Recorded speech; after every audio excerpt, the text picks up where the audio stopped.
maxkamad ku taala deegaanka Dadaab ayaa amartay in dib loo soo saaro meydka Safiya Xuseen Bilaal oo ahayd agoon geerideeda ay weli baaritaano ku socdaan oo ka dhacay Xagardheer si loogu sameeyo baaritaan labaad oo qaliinka meydka.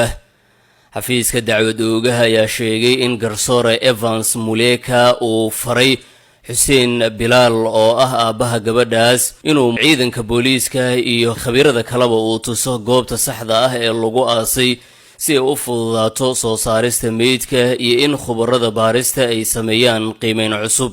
waxaa sidoo kale lagu amray in khabiirka ugu sarreeya ee baarista meydka ee ka socda dawladda uu hogaamiyo soo saarista meydka iyo baaritaanka labaad, halka khubaro kale ay iyaguna qaadi doonaan DNA si loogu adeegsado falanqeyn dheeri ah.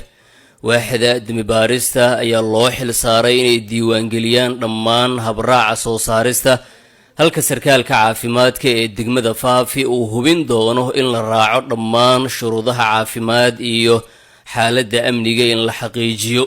maxkamaddu waxay ku amartay Xuseen oo ah aabaha gabadha ama qof uu wakiisho inuu goobjoog ka ahaado inta hawsha ay socoto. waxaa la filayaa in Dr. Chweya Arthur oo sameeyay baaritaanka meydka ee koowaad uu mar kala sameeyo baaritaanka labaad isna qayb uu ka noqdo.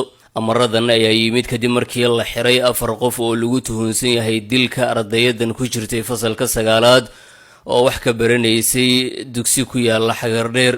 eedeysanayaashan waxa ay kala yihiin Shaafac Bilaal, Abubakar Cabdullaahi, Xaliima Maxamed iyo Zaynab Salaad Samatar.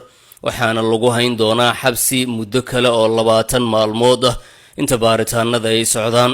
baarayaasha ayaa maxkamadda u sheegay inay u baahan yihiin waqti dheeraad ah oo ay ku soo ururiyaan cadeymo muhiim ah oo ay ku jiraan hidiside ama DNA iyo warbixinno marqaatiyaasha, isla markaana ay jiraan arrimo amni oo la xiriira deegaanka ay hawsha ka socoto maadaama xadka Soomaaliya ay u dhowdahay, sidaas darteedna ay u baahan yihiin waqti dheeraad ah.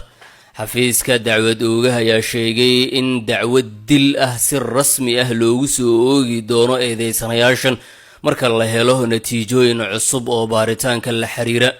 kiiskan waxaa maxkamadda dib loogu celin doonaa 10 Diseembar waa berito sanadkan 2025.